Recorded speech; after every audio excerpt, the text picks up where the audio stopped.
You gonna do it? Okay. There you go. Welcome back to another virtual career exploration episode. I'm one of your hosts, Gabriel. I'm a community member, a high school student, and really excited to introduce you to our interviewee tonight. I'm David Farmer. I'm an entrepreneur, author, and the Light Youth Council president for Light. Hi, you guys, and I am your speaker. My name is Adriana Francois, and I am going to talk about being present, flexible, and adaptable. And it's an open conversation. You guys can always follow us on YouTube and ask questions. Love to see your comments, or follow us on Light, and I'll be putting that up later. But what I really want to talk about is corporate America, because a lot of us start there when we start thinking about what our life is really like. But I'll take a step back and tell you, why did I choose corporate America first? So I'm originally from Panama. A lot of people don't know that. So I came here in 5th grade. And 5th grade is a pretty big year, because in 5th grade, you were the top of the top in elementary school. But being the new kid, I knew no one. I did speak English, but not in the perfect accent. And sometimes my accent does come out. So coming into the new school system, coming into a new culture per se, because in Panama, things are a little bit slower. I talk really fast because Panamanian people talk very fast. So sometimes people are like, oh, you have to slow down to talk to people in a regular way. And then I've met people that talk faster than me. So then I'm like, why am I changing, right? That's the present, right? Of being present. I had to realize my culture and realize my choices. Do I assimilate, or do I not assimilate? And a lot of people have strong opinions about this, and I'm one of them. In one of them, I say, you need to know where you live. You need to know the language where you are. I'm not saying refuse your old language, but at least know where you're standing, right? I knew exactly the school I was in. I knew the people that I was in school with and my teachers. So it wasn't that I was never connected. I was always connecting with people and trying to understand my school. However, I also had to navigate things. So that's where you become flexible. Like, I have after school programming, have my parents trust that I could be left by myself, be adaptable. Like, I need to join a sport to be part of this huge school that I'm going into, because in our area, Aurora, Illinois, Aurora is the 2nd largest city in Chicago. And if you guys don't understand what that means, it also means that this neighborhood next to us, which is Naperville, is basically the 3rd. So in less than 2 towns, you have 1 million people. And that's a lot of people. This is encompassing Naperville. I'm counting Naperville, Aurora, Oswego, Plainfield. All those towns grew monthly. So I'm going from school to school. Panama, I went to a very small school, maybe 200 kids. While I'm thrown in my elementary school, there was 500 kids. Then my middle school, there's 1,000 kids. And then my high school was 3,000. So I just had to adapt to being flexible and adaptable. I was okay being in a small group. I was okay being in a big setting, but you have to adapt to that part of yourself. So that's the biggest part of my growing up, was being able to master the language that I was in, hold on to my culture and my original language, which is Spanish, which was a very important thing for me and my parents, and also being able to navigate through the networks of different things that are happening. So you say to yourself, okay, what does that have to do with, corporate America? Well, corporate America is mainstream. So I wanted to be with mainstream people. And I had to figure out, what do they like? What do they don't like? And my interest was like, what subject does that? Knowing that, I struggled maybe a little bit with English, grammar is very important. I understand that. But I had a fascination with understanding people. So I started looking at what would be good for me. And then my father is also a business person. He actually was brought here from First Chicago Bank, which is actually now JP Morgan Chase. So a long time ago, my dad was offered a job here in the United States, and he took it. And he brought his whole family. And that's how we got here. It's a totally different dynamic than a lot of other immigrants.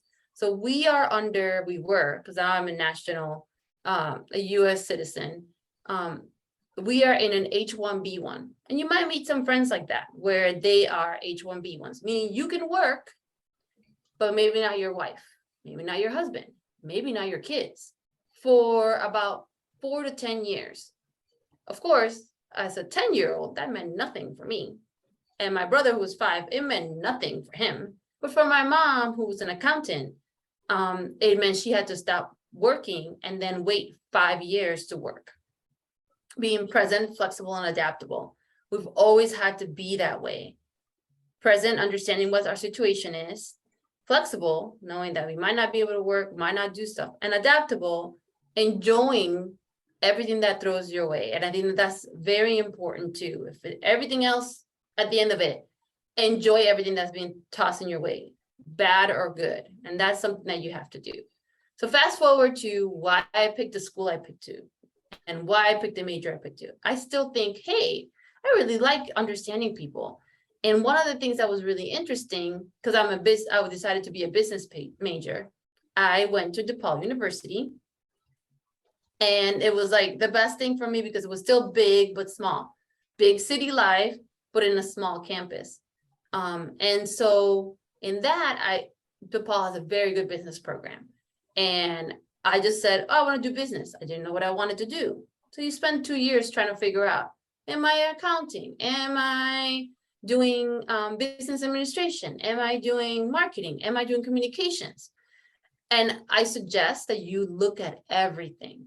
But one of the biggest things that happened to me at DePaul, and happens to a lot of us, and if it doesn't happen to you, if you're listening to me in your first year of school, join a club, because the school knew that I was a first generation college student and an immigrant.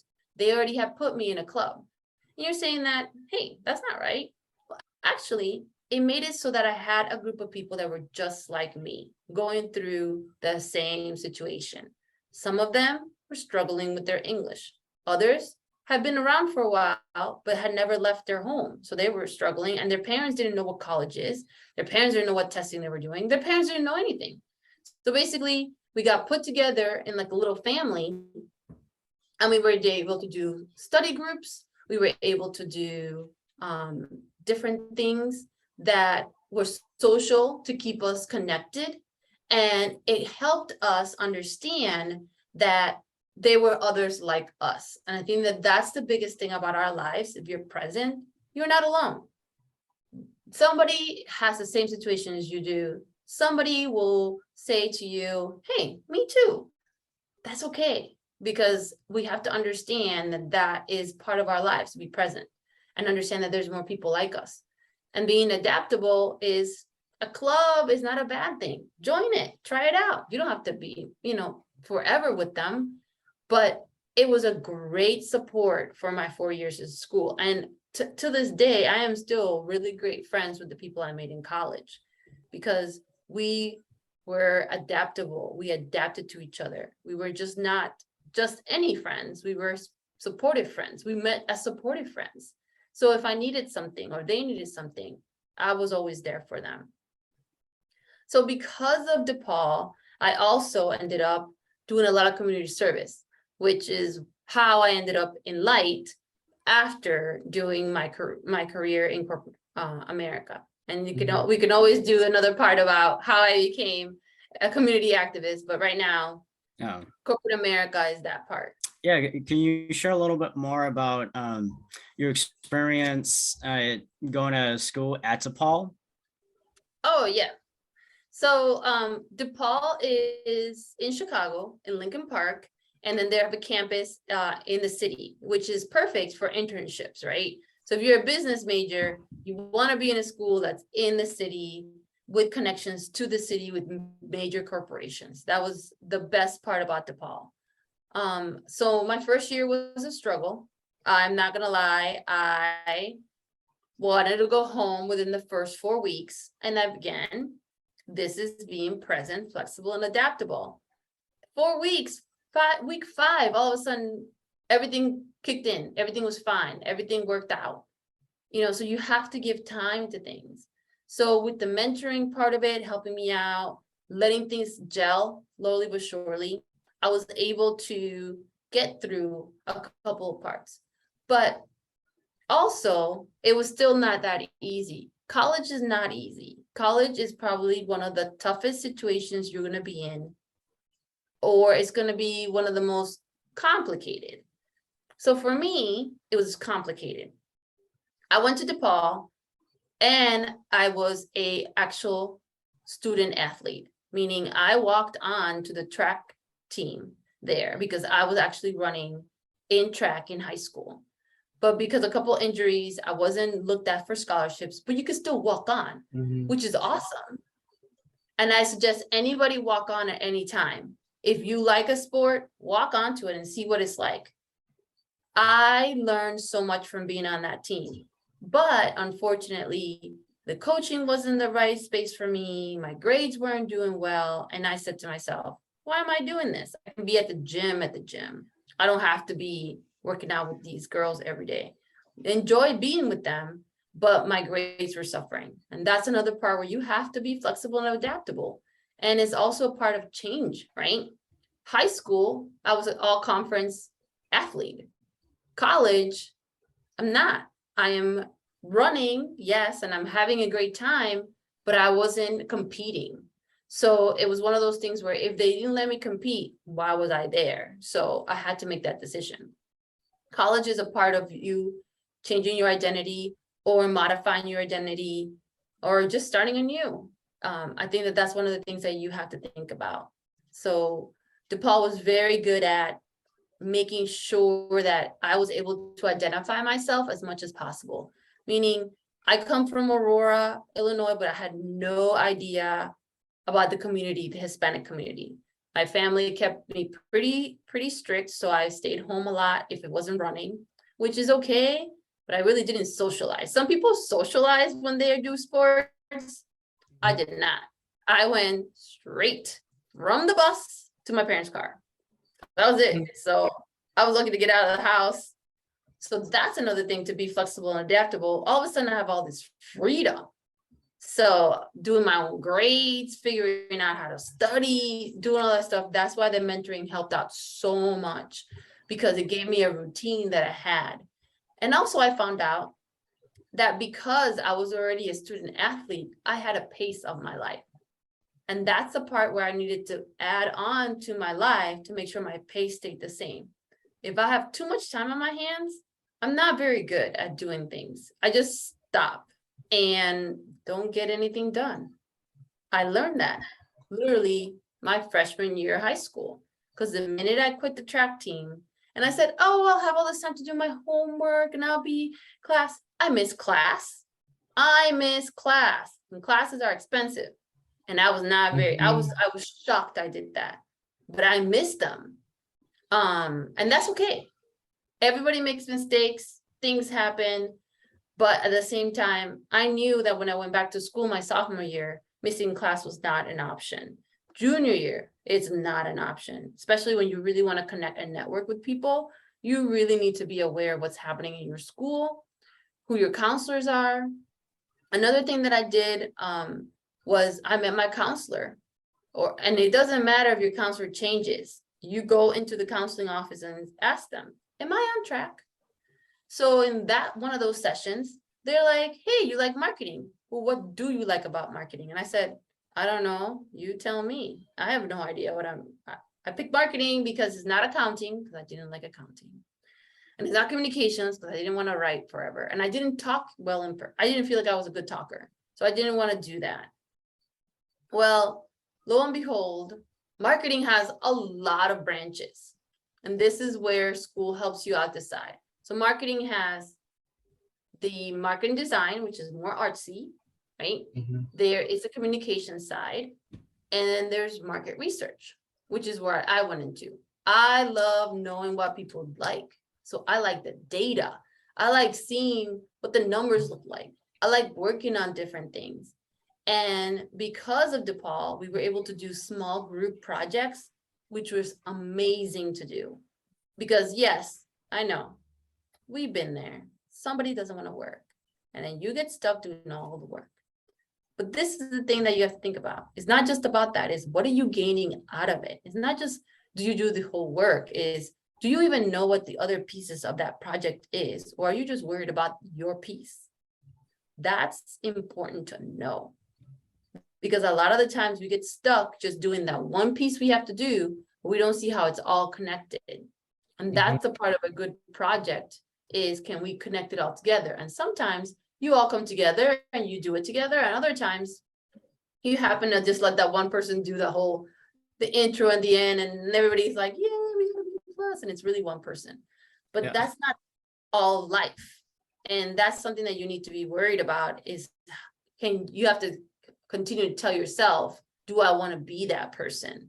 So in my projects, I made sure everybody was accounted for. And then if I needed to take the lead, I took the lead. And if I didn't have to, because I understood that I wanted to let people shine. And I understood that if it's not going to give me an A, I'm going to take over. But I let the first part happen first. So you always have to have that, right? You have to think about what can you juggle and what can you do. So then I got put into this great groups, market research, got to do some research work where, what was my first research? It was with the World Trade Center. And back when I was going to school, they were trying to figure out new markets for telecommunications, which is our internet.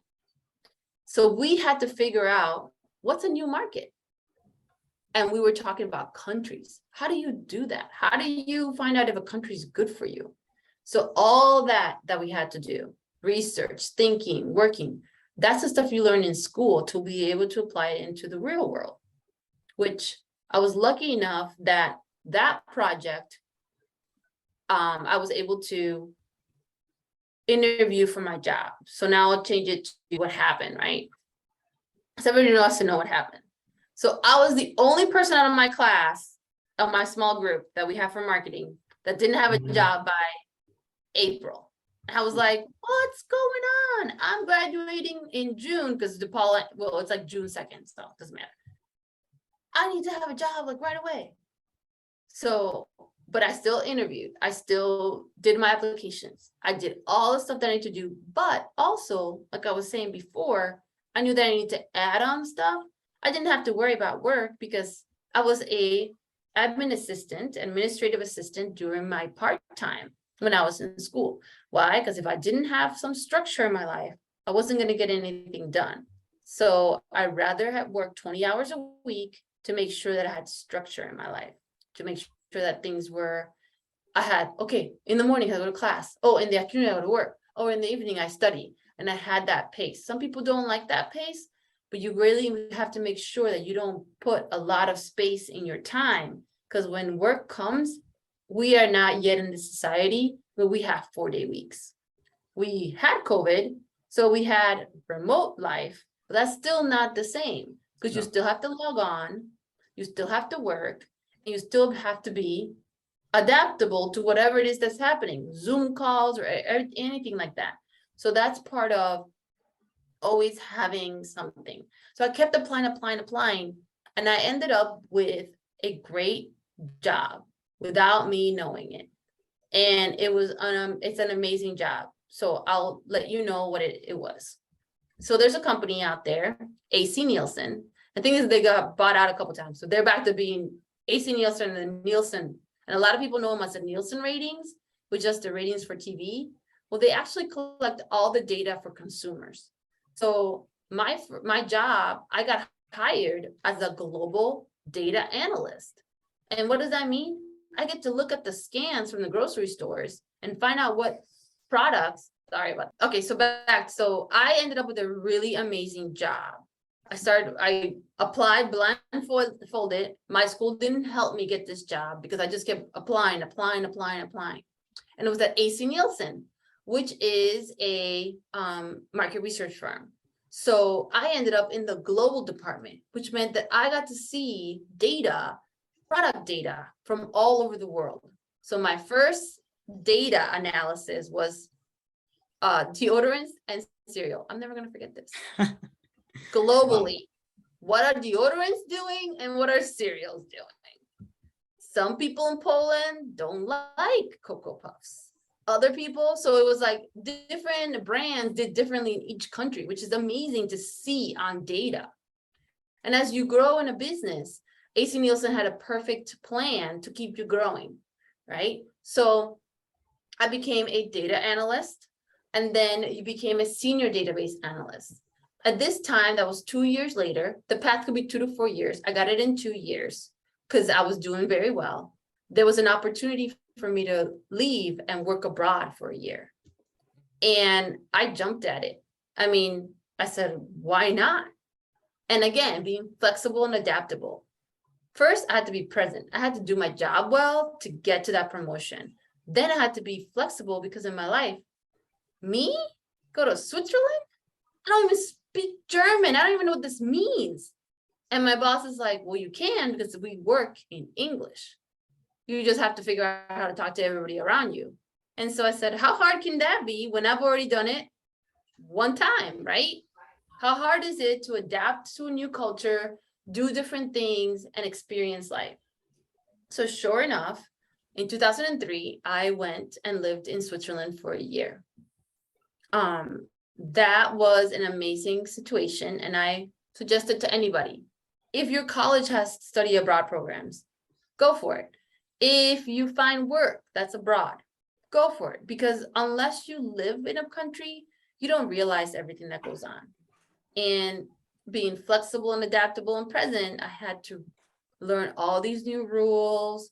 I didn't have a car, so I was back on bus, but I was fine because I was in Chicago, so I knew about that. But some people had rude awakenings, right? So they didn't have an L. So they had Amtrak, I think, or Metro, but they didn't have an L system. They just had buses or walking. That's all you got. So you had to deal with that and deal with understanding their culture and seeing different things. So any questions about that? Or what do you want me to dive more into that has to do with work? Yeah, so could you share a little bit more about what you learned about leadership and positive work environment while you were working for the Nielsen company? Definitely. So leadership and positive work environment. Wow, those are big words, very important words. Unfortunately, corporate America is not the most leadership bound or positive environment back when I was working. It's a lot about working and cranking numbers and just providing the report. Well, they didn't care if you were sick, they didn't care about anything. So I would say the first part is that you have to understand what your goal is at the end of the day and what you can do and understand what your boundaries are. Luckily I had an amazing boss, but that did not mean that my director was amazing. So my boss, to make sure that everything was good with us, had to do a lot of leadership and a lot of building up to stand up for us. So I want you guys to understand that leadership is not always going to provide the right results. They're trying their best. That doesn't mean that the result will still be profitable or good for the employee. They're trying. You know, they have their meetings and everything. Positive work environment, I want to say it starts with you. I am a happy-go-lucky person. I would show up to work every day like, hey, you guys, let's get this going. What's going on? Oh, you need help? I can help you. And understand like people that you can help people, you can do different things, and that lashes on. I mean, I worked with people that I had never worked with before. I worked with moms with older kids. I worked with, men that didn't come from the United States. So it was just like all these different types of places and people, you had to adapt to them. And then you're thrown into Europe, totally different environment. And again, positive work environment. As much as people want to talk about how Europe has a better life than we do, they do and they do not. Their working environment is great when they're off, not when they're working. They work as many hours as we do. It's just that they were working from home. So what I learned in Switzerland is that if I didn't get my work done in my office, I had to get my work done outside of the office. And I never wanted to do that. So I always stayed a little bit here and a little bit there, so I didn't have to take my work home. That's a boundary. That's something that you learn for yourself.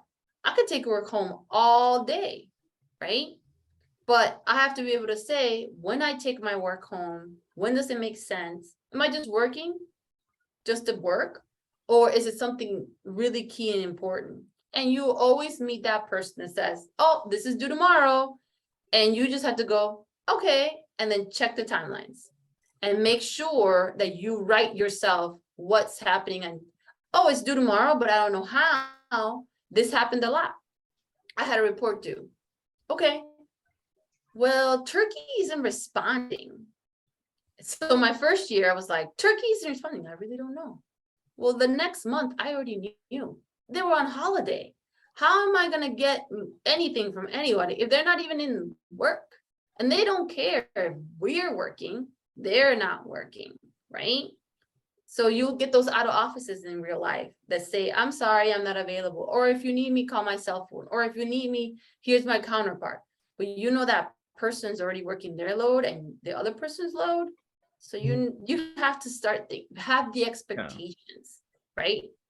Having the expectations, knowing what's going on, being able to do that. And I think that's a perfect segue to the struggles, right? The struggle is understanding what's the expectation of your jobs. Any job. For me, corporate America, I mean, it was great. You know, they gave us, you know, we would have like holiday parties, and then we would have like theme parties like Thanksgiving and Easter, all to keep the rapport going, right? But as budgets shrank, they started taking that away. But do you really need a Halloween muffin to make you feel good? Maybe, but maybe not. It all depends on what you're thinking about it, right? How do you place yourself in that environment? And that's the challenge that we all have. The struggle is figuring out how to make everything a positive situation, right? Yeah. And I love how you say it, like how you can make everything a positive situation, because you have the power to create a positive space, regardless of who your boss is or their supervisor. As you share with us with your one boss, where they didn't have a great supervisor, but they were trying to make sure that everything was amazing and you got the support that you deserve. Could you talk a little bit more about what you believe has made your bosses good, what you liked about them, and kind of how you've worked on developing those skills yourself? Yeah, a great heart, actually. My first boss was probably the best boss I ever had, because he cared about each one of his employees. If they were having a bad day, if they're not having a good day, if something's going on, he stopped and cared. And I made sure that when I became a team lead, I carried that on into my life. Not that I was giving people excuses, but I understood where they were coming from. And it's one of the hardest things in corporate America, is that when they ask you to time in, time out, it doesn't matter if your kid has a toothache. It doesn't matter if you got the people in front of you were the bus, and there's no way you were going to get through. And there it is, you're standing in line for the first time for 20 minutes and you're late for work. That happens all the time. But what is important is, are you working your hours? Are you clocking in and working the hours? And if you're not clocked in on time, say it right away. Hey, I got caught by the train tracks, or this happened, flat tire in the morning. What happens is that people are afraid to communicate and talk. So that was always what I always told my teams whenever I worked with them, is that I just need to know what is happening. I'm not judging what's happening. I just need to know. And if we have meetings, I need to understand what's happening with the project, if you need more support or not. And then, my door is always open. And that's another thing that I learned from my bosses, is that the ones that always had their doors open, projects got done. The one that always had their doors closed, oh, I'm in a meeting all day. Okay, that's good one day. But if you're in meetings every day, 5 days out of the week, when are you going to talk to your subordinates? When are you going to talk to your employees? When are you going to talk to your other team members? And so it's interesting in corporate America, you have to understand the layers. So there's like director, manager, the team leads, and then there's all the employees. And you can actually grow in every phase. And what I love about corporate America is that if you didn't like your department, you can move to another department.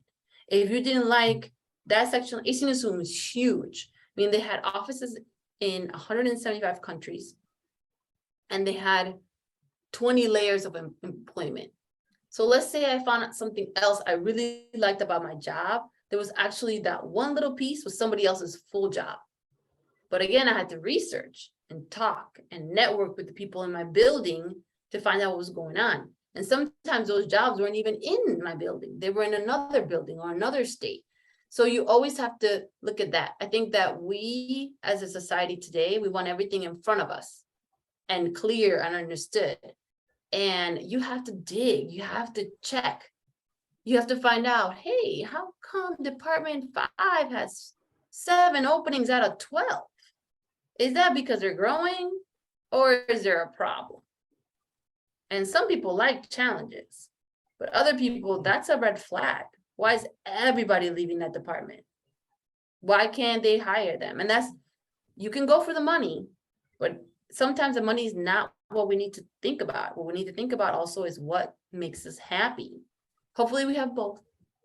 But my first year, I was underpaid. I'll guarantee you that. Just because I came into the time in the economy where I missed that last bubble of work that was high. They were just starting to do low paying jobs for my career. Which as a career person, that's an interesting concept, right? Why would they pay us less? But that already has started when I had graduated. And then it took literally now, it took 20 years for the employees to have more power. But as you can see, you have to look, that doesn't happen forever.